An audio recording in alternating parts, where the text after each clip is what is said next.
घना जंगल, चारों तरफ ऊंचे ऊंचे पेड़ और उनके बीचों बीच छोटा सा एक कच्चा घर। घर की दीवारें मिट्टी की बनी थी और ऊपर खपरेल की छत थी। इस घर में 2 बहनें रहती थीं। बड़ी बहन का नाम था गीता और छोटी बहन का नाम सीता। माता पिता कई साल पहले बीमारी में चल बसे थे। तब से ये घर और जीवन की सारी जिम्मेदारी गीता और सीता पर आ गई। बड़ी बहन गीता गंभीर स्वभाव की थी, काम में निपुण और समझदार, जबकि छोटी बहन सीता चंचल, मासूम और हंसमुख थी। उसी शाम गीता काम से लौटी थी और सीता भी घर का सारा काम लगभग खत्म करके अपनी दीदी की राह देख रही थी।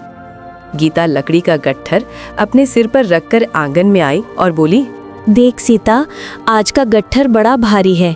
अब इसे कल सुबह गांव के बाजार ले जाकर बेचना पड़ेगा। आज की दाल तो तुझे ही बनानी पड़ेगी। दीदी, तुम मुझे हमेशा चूल्हे पर भेज देती हो, कभी तुम भी बनाओ ना। मैं भी लकड़ी उठाकर लाती हूँ, तो तुम्हें भी कभी कभी चूल्हे पर बैठना चाहिए।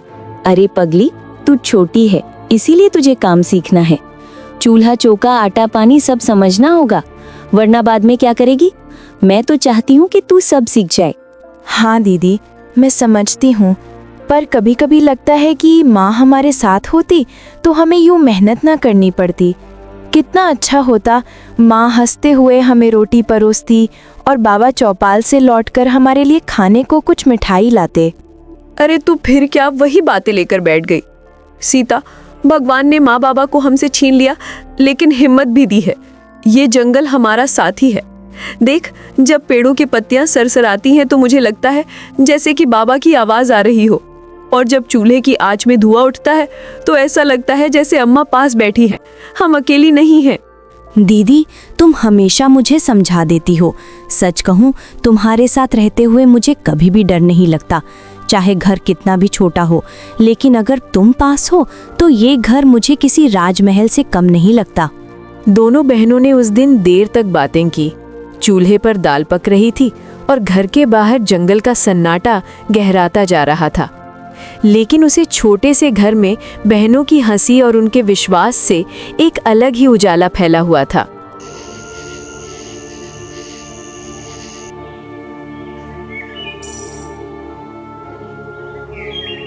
सुबह का समय था। गीता और सीता ने लकड़ी का गट्ठर सर पर उठाया और गांव की ओर चल पड़े। रास्ता जंगल से होकर जाता था। पक्षियों की चहचहाट, पत्तों की सरसराहट और बीच बीच में जानवरों की आवाज। जब ये गांव पहुंचे तो चौपाल की तरफ से गए। चौपाल पर गांव के बड़े बुजुर्ग बैठे थे। अरे गीता, सीता, आज फिर इतनी लकड़ियां लेकर आ गईं। ये भारी गट्ठर तुम दोनों अकेले कैसे ढो लेती हो? जंगल में डर नहीं लगता क्या? बाबा, डर तो कभी कभी लगता है, पर हमें भरोसा है कि भगवान हमारे साथ है और जंगल हमारे लिए माता पिता जैसा है। वही हमें सहारा देते हैं। हाँ बाबा, हमें पेड़ों से फल मिलते हैं, नदी से पानी मिलता है, लकड़ी मिलती है। जो कुछ मिलता है हम उसमें ही संतोष कर लेते हैं। हमें डर नहीं लगता। अभी हम चलते हैं बाबा, हमें देर हो जाएगी। इन सभी लकड़ियों को बाजार में बेचकर भी आना होगा। चल सीता। ये कहकर दोनों लकड़ियों का गट्ठर अपने सिर पर उठाकर बाजार की ओर बढ़ जाते हैं। कुछ समय बाद जब दोनों बहनें लकड़ियां बेचकर घर आती हैं, तो आसमान पूरा काला हो गया था। बरसात का मौसम था। शाम होते होते तेज आंधी शुरू हो गई। देखते देखते बारिश की धारें बरसने लगी। दोनों बहनें खाना खाकर कोने में एक दूसरे के साथ बैठी रहीं। दीदी, मुझे डर लग रहा है। अगर दीवार भी भीग भीग कर गिर गई तो हम कहाँ जाएंगे?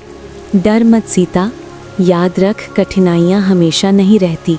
ये रात भी बीत जाएगी। सुबह सूरज निकलेगा और फिर से हम इस घर में माँ बाबा की यादों के साथ जीने लगेंगे। और तो देख, छप्पर भी नहीं टूटा। तूफान अब रुक गया है, बस थोड़ी सी बारिश हो रही है। गीता ने सीता को थोड़ी हिम्मत देकर उसको चुप कर दिया था, लेकिन पूरी रात दोनों बहनों को अपने घर की चिंता सता रही थी। बारिश पूरी रात चलती रही। घर की दीवारें गीली हो गई, लेकिन छप्पर को कुछ नहीं हुआ। दोनों बहनें एक दूसरे के सहारे बैठी रहीं।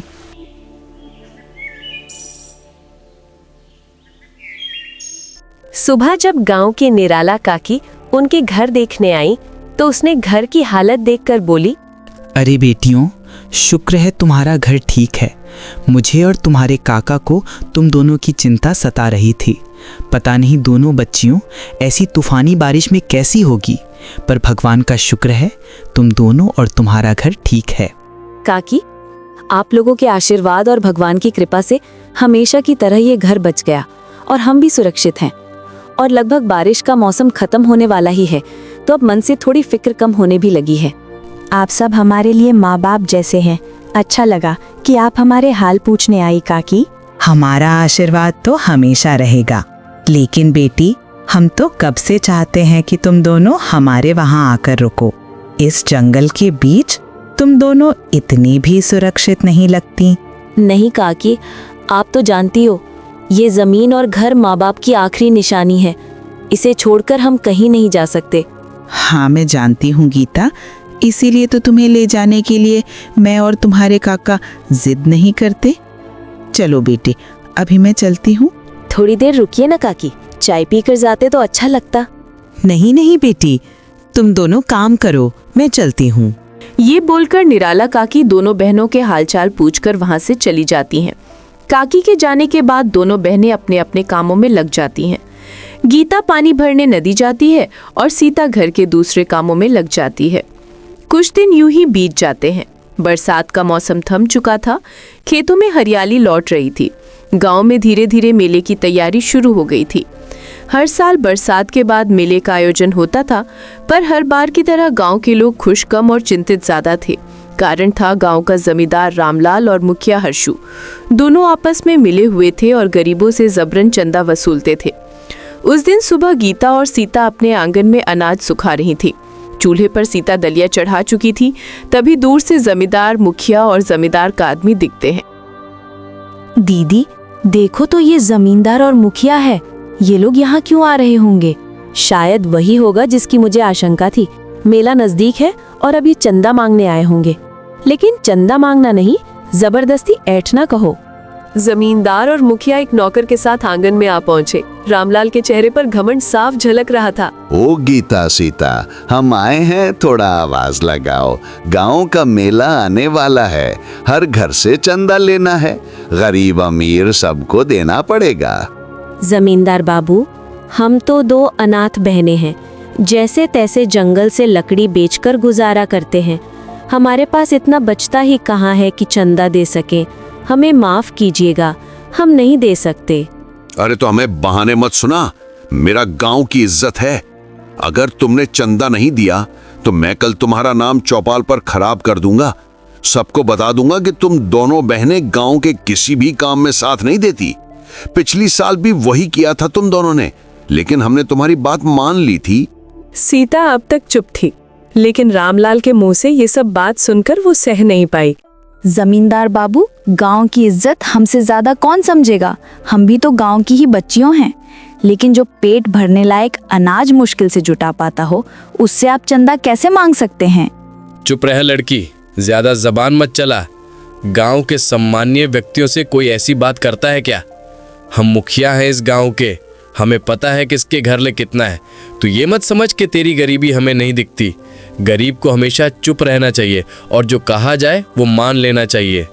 गीता ने गहरी सांस ली और शांत स्वर में बोली, मुखिया जी, हम आपकी इज्जत करते हैं, लेकिन जबरदस्ती चंदा लेना सही नहीं है। मेला गांव वालों की खुशी के लिए होता है, ना कि किसी की ताकत दिखाने के लिए। हम चाहें तो अपने हाथ से मेला सजाने का काम कर देंगे, लेकिन चंदा देना हमारे लिए असंभव है। सुना ना हरकू, ये लड़कियां हमें उपदेश दे रही हैं। इन्हें लगता है हम उनकी बात मांगकर चंदा छोड़ देंगे। देखो लड़कियों, जमींदार और मुखिया की बात कभी नहीं डाली जाती, वरना नतीजा अच्छा नहीं होता। उनका अपमान और धमकी को देखकर सीता को गुस्सा आ जाता है और वो बिना कहे रह नहीं पाती। नतीजा चाहे जो हो, लेकिन हम अपना पेट काटकर आपका लालच पूरा नहीं कर सकते। आप बड़े हैं, आपसे झगड़ा नहीं करेंगे, लेकिन सच यही है कि गांव वालों के चंदे का हिस्सा मेले से ज्यादा आप लोगों की जेब में जाता है। कुछ देर के लिए आंगन में सन्नाटा छा गया।